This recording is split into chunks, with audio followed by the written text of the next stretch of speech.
I guess one of the reasons when we do the Titanic II, we have to look at the historical aspects of the ship. And the search for America really includes a search for its immigrants. And they came in sight of the Statue of Liberty, determined to find freedom, determined to make America the best it could be. The Titanic really stands as a monument and a hope of all the people who came to America to fulfill their dreams. The American dream of freedom, democracy and enterprise. Today, we all know now, where we come from, that the United States has become what it has become.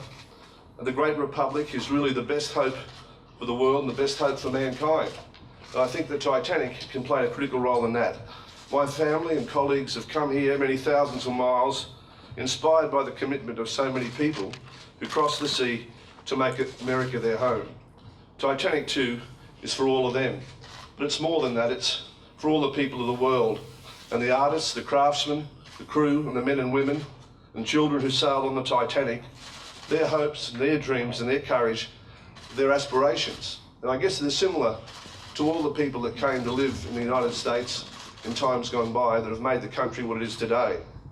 And when the day comes, it most surely will, when Titanic II sails into New York, all of you people who will be able to say that you were there at the beginning when we launched this project in New York, that you took part in an historic moment, historic activity. Because the critical thing about Titanic II is it's about today, not yesterday. It's about projecting the same sort of values we had then into the present, into the future. And I guess that's why we're building the Titanic. So I don't want to bore you anymore. I know you've got a lot of questions you want to ask. So if you want to ask Helen or Marco or myself anything, please give us a yell.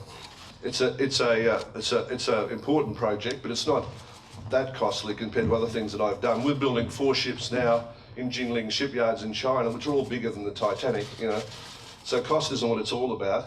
It's about creating a memory, I guess, of the past and an experience for people. The ships at the moment are more like apartment blocks, and you wonder why you go on a cruise these days. You can certainly go to the Hilton or the Hyatt or an international hotel to have a holiday. This ship has so far had 40,000 people register on our websites for tickets. On the commercial aspect of things, we've also got major sponsors we're negotiating with. You can imagine the excitement when Titanic II finally completes the journey, takes up the baton and sails into New York. And you can imagine how many corporate sponsors will want to have their flag flying from the mast and sponsor the ship. Well, from the safety point of view, of course, we have to follow the latest rules, but we go much beyond that. With present software in the world, we can, of course, do much more simulations of the safety features, and I can assure you that from the safety point of view, it will be absolutely the most safe cruise ship in the world when it's been launched. And we've been involved in many of these cruise ships, of course, in our past, but what I want to state here is that, of course, all the present cruise ships today are as safe as they are required by the rules. Professor Palmer, have you signed a contract yet to build the ship, or is it just a memorandum of understanding? No, we've got contracts drawn up to build the ship. As I said, we're building 4 ships already, and it's going ahead, no doubt about that. But when will you sign on the dotted line? Oh, probably next week, something like that. So I'm pretty sure about that. Most things that I say I do. We're not raising any money. We don't need any subscriptions from anybody. What's been the delay for that? For what? What's been the delay in signing the contract? Well, originally the original Titanic took 6 years to design and equip. And we've had this project for 9 months, and they took about 6 years before they got to the contract stage. We've got to that stage in less than a year. And that's because we're doing a lot that was already done in interior design, but it's also because we're better and more efficient than we were today, and we're dealing with the top people in the world for the design. So we're 5 years ahead. I guess that's the story. We've beaten the Blue Star, we've beaten the White Star line by 5 years, so we're in a better position. But of course, you've got to realise most of the hard work goes on at the beginning, when you've got to really design every cabin, work out what you're going to do in detail before you commence the construction, and think about every possible thing that may happen. And that's what we've done. May I continue there? Of course, we are taking also into account all the possible incidents and accidents which may take place, not only what we know from the history, but also what we can imagine, and we try to simulate all the different locations. So then we can take care of the evacuation of the vessel in ordinary manner. So when you say simulations? What kind of things have you been anticipating? Well, collision is of course the most common accident what you may have, and of course in today's world you have also very high speed, very big speed ships, and if they collide, of course you may have a very big damage, and then obviously you may not be able to float, but you can float enough so that the vessel can be, that the embarkation or the passengers and crew can be made in orderly manner. I think a lot of people's scepticism is based on the idea that this seems a very strange first cruise ship for a Chinese shipyard to build successfully. What gives you confidence that they can actually do this? Well, if you have a look at the shipping market at the moment in transport vessels or bulk carriers, the Chinese have got a predominant position, probably 60% of the world market. In the cruise ship line, they're probably down to about 2%. So they've got a strong motivation and the technology to go ahead and show the world what they can do. And they've got the American can-do attitude I saw back in the 60s in the United States, you know. People said at that time, what made America think that we could send out people into outer space and go to the moon, but they did it, you know.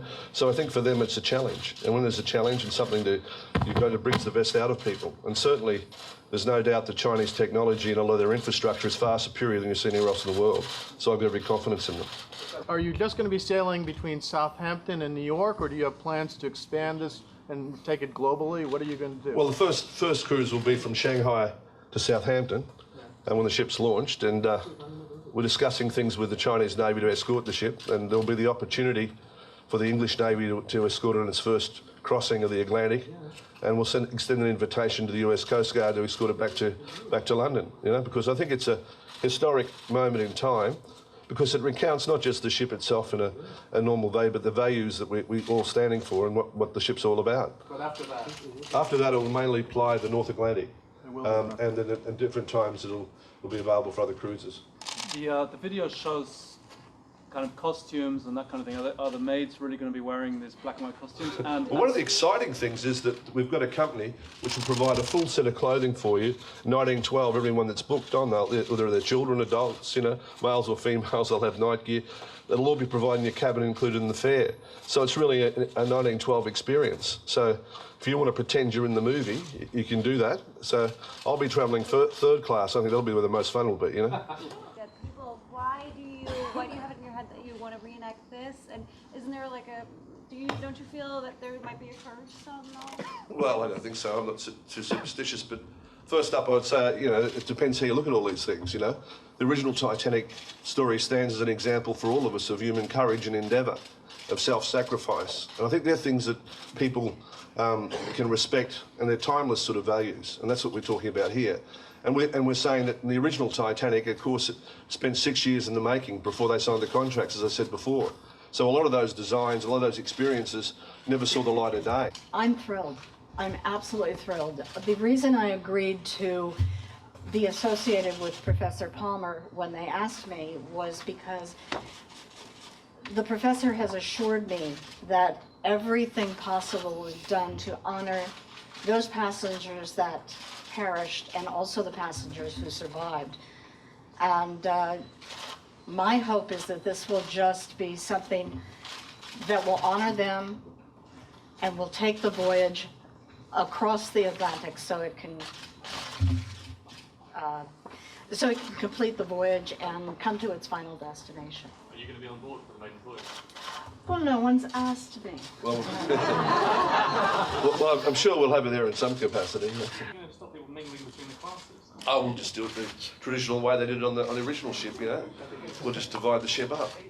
But I mean, that's how I'll be in third class. I'll enjoy it. I'll be looking forward to the banging the drum and doing the fiddle and, you know, all those sort of things. You're getting dizzy as you twirl around like that Leonardo did in the movie, sort of thing. So, you know, all those things appeal to me, you know. Of course, there's been a great internal debate among the designing Titanic II, you know. Because the original ship in third class didn't have that many toilets, right? So we've had to look at the situation and upgrade it because there may be people are more used to getting immediate access to the toilet these days than they were in 1912. And we can't have people using the side of the ship for anything, you know, untoward. So, you know, the regulations as they are, there are going to be more toilets in third class. So that's a great headline. You know? It's great to fall in love with your wife a second, third time. It should be a good tradition for a lot of guys out there, you know. And I suppose no TVs in staterooms? No, there'll be no TVs in staterooms. Yeah, that's right. No TVs, full stop. Well, you know, I might have one in my cabin, but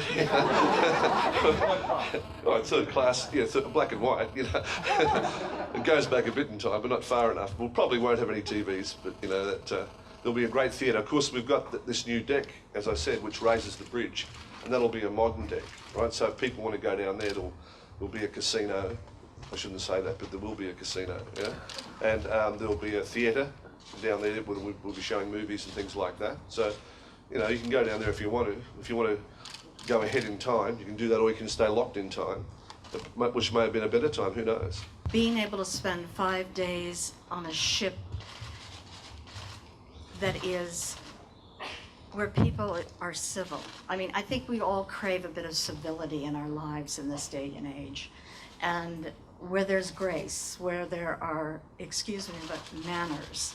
And just a kind of an air of leaving this age and going back to another more simple, well, our idea of what a simple age would be. I'm not saying that it was back then, but I think it's just the romance of Titanic, and you all know that there is a huge love affair with Titanic, with everyone in the world.